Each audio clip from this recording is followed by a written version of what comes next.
This unboxing today takes notes from Martin Margiela's inspiring Tabi boots.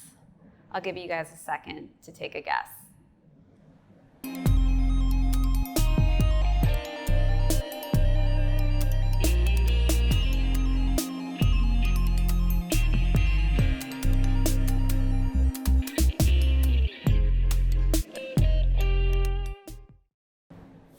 Hey everyone, what's up and welcome back to my channel, ShadeTV. My name is Marissa Hill. If you're new to my channel, don't forget to hit that subscribe button, as well as feel free to give this video a thumbs up at the end if you like the unboxing, and don't forget to leave comments if you have any questions, and hit that notification button as we do want to alert you as soon as we have any new and upcoming videos. Today we are going to be doing an unboxing on the ISPA Road Warrior sales. So this is going to be a very intricate unboxing. As I like to tell my new viewers, my videos can be a little bit extended from your regular unboxings, but I do recommend sticking around for the entire video. If you just want to go through chapter selections, those are in the description box below, as well as the bottom of this video. But otherwise, I want to just go through those chapters that we're going to go through today. We're going to start first with a very intricate overview of the shoe, lots of different details, so we're going to take some time going through that. Then I'm going to follow it up with what does ISPA mean, as well as how did Martin Margiela get that split toe idea for his Tabi boot. And then we're going to go into the styling portion of the video, did some nice styling with some good natural lighting for you to really get a good close look at how the shoe looks with different clothing options. And then we're going to conclude with resale on this shoe. This is definitely a shoe you want to stick around to see how it's reselling currently, because you can make a good profit currently on this shoe. So let's get into it, shall we? We're going to start with this box, which is very intricate. So I definitely want to go through every part of this and turn it around so you guys can get a look at it. But we've got the ISPA with the different meanings for each of the letters on the top of the box, and it also is in different languages. Very cool. Then we've got a second time marker on here, designed in Beaverton, sticker, item footwear quantity. Yeah, this box is very cool. I don't know, it just kind of reminds me of like a futuristic kind of space odyssey effect to it. Open the pod bay doors, Hal. I'm sorry, Dave. I'm afraid I can't do that. What's the problem? Definitely has been recycled, at least 90% of the box has been. But I love that Nike really took the time to make this like intricately detailed box. It's very cool. All right, let's get into this box. Oh, look at that. Gonna start with some socks that are included with this shoe. It's always nice to get a little extra something when you're buying an expensive shoe like this.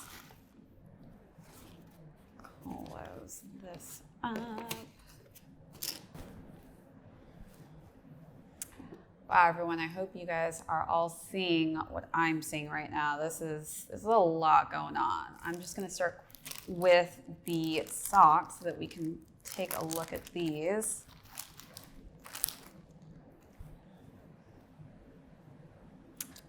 Now look at that. We've got the split toe socks included with the shoes. That is awesome. Very cool. Perfect colorway for that. You're definitely going to need toe socks for these shoes. If you have not noticed, these specific sneakers have a split toe. So normal socks are going to be very awkward if you try to wear them with this shoe. I've never actually had a split toe sneaker, so this is quite interesting when I tried these on.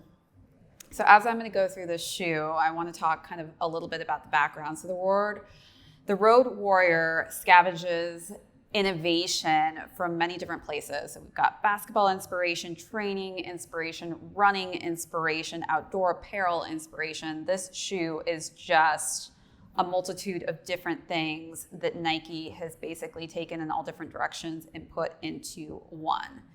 So we've got an open floating heel that borrows from the early Nike Shock prototypes, as you can see back here, which is pretty crazy how that's like floating in the air. And this basically incorporates a double stacked zoom pad, which is pretty crazy. That's definitely going to give you lots and lots of cushion. We've got the double underfoot plates here in the front with, of course, that split toe, which is a traditional Japanese style. So that's commonly used in construction, roadwork boots for back to basics, barefoot stance, basically for comfort. The upper features a cage as well as buckles and a knit patched shell. We've got fly knit on the different parts underneath this cage rubber unit here.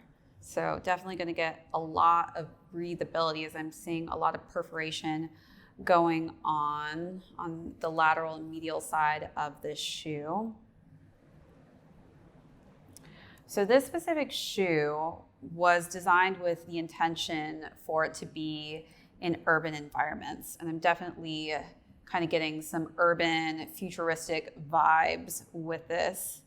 And so the two different styles of shoes that this was designed after, one of them being the Nike Air Zoom Alpha Fly Next Percent, and then the Nike Air Zoom BB Next. So we've got some different incorporations from those two silhouettes that have been added to make this like crazy looking design that we're seeing here. We've got a deconstructed midsole. It's just like an insane midsole. I don't even know how to really describe this. I mean, it's kind of all over the place here. And it really just, it gives this avant-garde kind of look. So that's where like this very futuristic ideology is coming from in this shoe. So this is definitely a very environment-friendly shoe, as all of these parts are recycled material. So for all of those of you out there who care about the environment, this is definitely a great shoe for you. This is giving me like some Fifth Element vibes. I don't know about you guys, but like those orange straps that were across Lilu.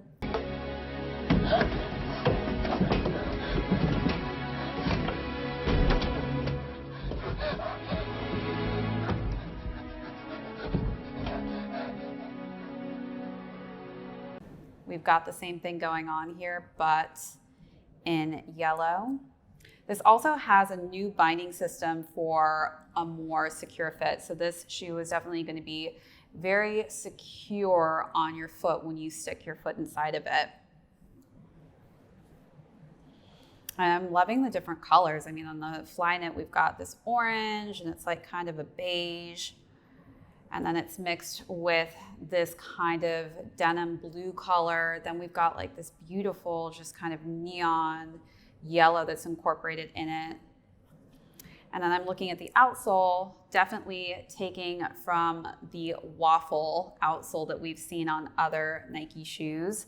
So this is definitely not something we have not seen before, though it does kind of have this like spacey, futuristic look on the bottom. And I do like the two color tones that they chose, just kind of this neutral yellow and brown.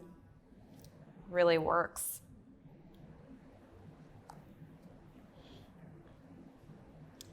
And then we've got these trippy, this is so futuristic, these clasps on the side, my God. I haven't seen these on any of my shoes that I own. This kind of reminds me actually of like when I'm snowboarding and you have the latch lace systems to kind of lock it and tighten it. So that's pretty cool. Wow, Nike, job well done. This is like an explosion of a shoe. There's like so much to go through here. It's like got this rubber kind of pull tab that pulls out with that translucent coloring. And then looking at the insoles here, they're actually both two different colors. So we've got like a lightish gray and then a darker gray in there with some orange. Wow, we've got some variations of colors all throughout here. It even looks like the toe color and that insole is different. They really took their time with this one. We've got the Nike swoosh on the front of the toe box there on the outside of the toe. It's kind of ingrained in there. And we've also got the swoosh on the back, engraved in the back there. Whew. A lot going on with his shoes, guys. I could keep going. I feel like there's like things that I'm missing here. We even have some reflective metallic silver going on in that split toe in the front as well. I kind of like that reflective metallic-y silver color that they chose on that. What a well-packaged shoe. My goodness, if you guys have this shoe, I feel like you're just gonna stare at it all day trying to figure it out. It's very, very complicated. All right, so now that we've kind of gone through that overview that was a little longer than usual, we're gonna get into what ISPA means, as well as a little bit about Martin Margiela and the split toe fashion look that we have here. All right, so one of the first questions I had before purchasing this shoe was, what does ISPA mean? Well, luckily enough, they actually put it on the top of the box. It's an acronym for improvise, scavenge, protect, and adapt. So I'm gonna go through that acronym and kind of give you an idea of what Nike was going for when they named this shoe the ISPA collection. And so for the first word, improvise, comes from their initiative to design with whatever products were at their disposal. And so this ultimately creates something totally unique. If you think about it, when you're going through all your materials and you're trying to figure out, all right, what can we use that's left over from our previous shoes to make a new, innovative, new style that we haven't done before. And so that is basically where improvise comes from. So the first release was a Nike ISPA React Mid, which had a waterproof upper and the sole of a Nike React Element 98. Later on, they released a low top variant to follow that. The designer, Eric Akita, said he was inspired by the historic events of Apollo 13's mission, when duct tape had been used basically to prevent the CO2 from leaking. That kind of improvisation and adaptability is really kind of what inspired him to create this line of shoe and to kind of give it that look. And I definitely thinking of Apollo 13 and how this is very kind of spacey looking with the design. Houston, what do we do if we rip the bag? Can we tape it? They just tore the bag. Oh, no. Stand by. Which I don't do. Well, they should have one more bag left. So this gives it a look reminiscent also of the Nike Trash collection. For those of you who are not fully like up to date with the Trash line, it's kind of similar in that whole environmentally sustainable arena. And adapt is how versatile this line is. So this shoe wasn't specifically made for one occasion or one sport in general, but can be used basically for a multitude of actions. And so the entire line was made in 2018 for one purpose, or rather a multitude of purposes. And it was basically made to be worn by city dwellers. Me, a New Yorker, city dweller, I'm always walking around. And so it was made for city dwellers who basically needed a shoe for everyday use. And that's where this concept in this line came about. So we've got that improvise, where they improvised with different materials they had. They had to go and scavenge those materials. Protect is by using, being environmental, sustainability. So very eco-friendly. They're recycling materials that basically they otherwise would have just thrown out. And then we have the adapt, where we are adapting to different versatile ways of using this shoe. So definitely a great acronym. They used it well. It really shows throughout this shoe.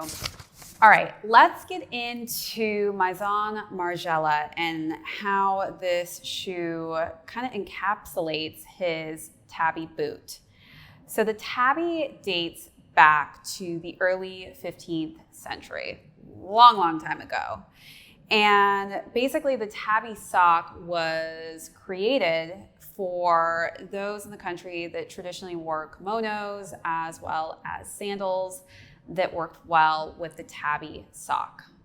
So Martin Margiela actually stumbled upon, seeing this and decided to make that a big part of his brand, which right now, if you think of Margiela and the brand alone, you think of this split toe look. And this has been seen on Paris Fashion Week. We have seen how avant-garde this specific designer pushed that open toe look to be. And so I think it's very fitting that this is kind of a city dweller shoe where we've seen this, on the runways of Paris Fashion Week, on the runways of New York Fashion Week. And so it's very kind of, I guess, complimentary, I would say, to be kind of encapsulated by that specific designer and what he's known for.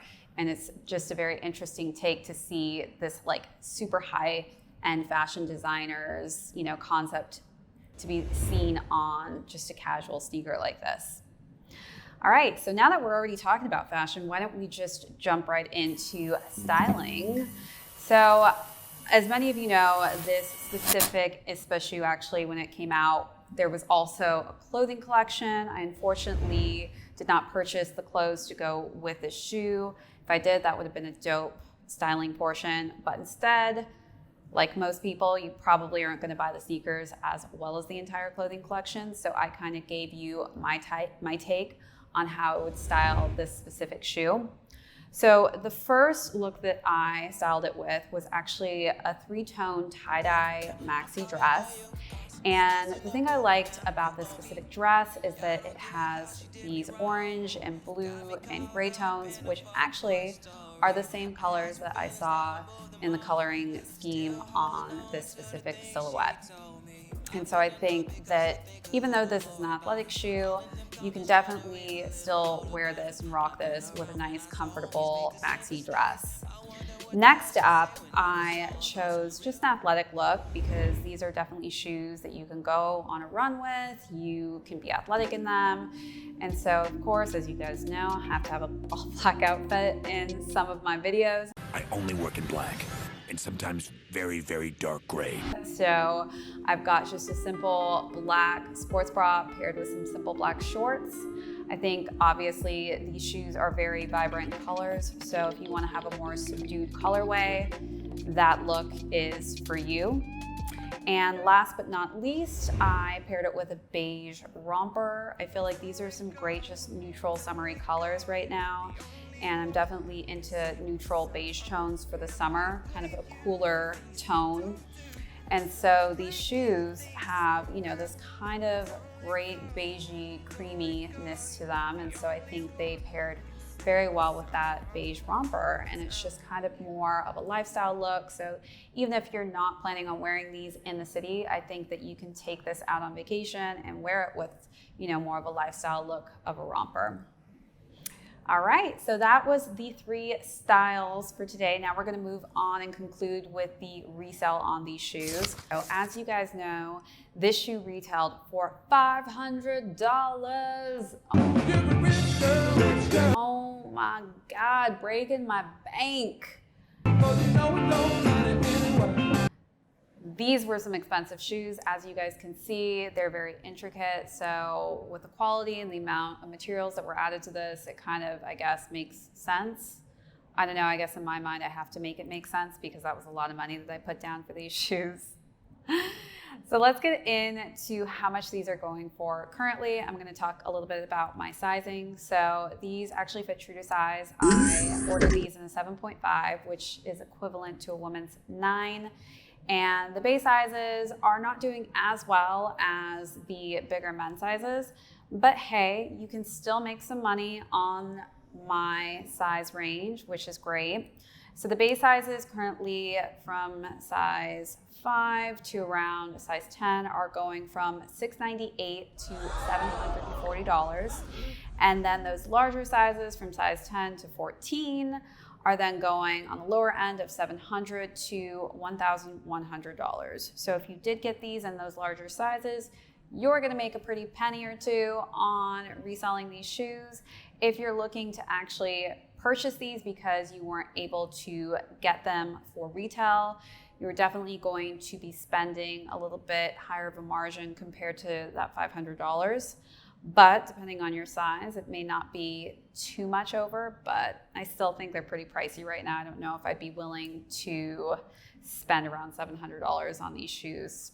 $500 was enough for me.